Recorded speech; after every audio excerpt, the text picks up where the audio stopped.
आजच्या ब्लॉगमध्ये स्वागत सगळ्यांचा. तर आजचं गणपती विसर्जनचा दिवस आहे. तर आमचा गणपती 5 दिवसाचा असतो. तर तुम्ही पाहू शकता.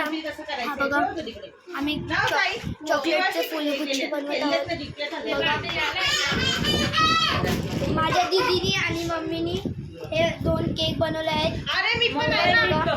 असं पकडायचं आणि वहिनी फुलं काढते.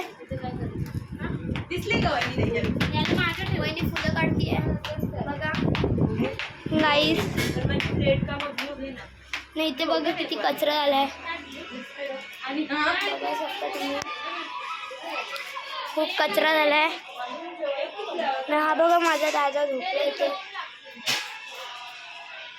तर काही आता आपण नंतरच्या ब्लॉगमध्ये पाहू की आमचा गणपती कसा निघतो थाटा मारतात. तर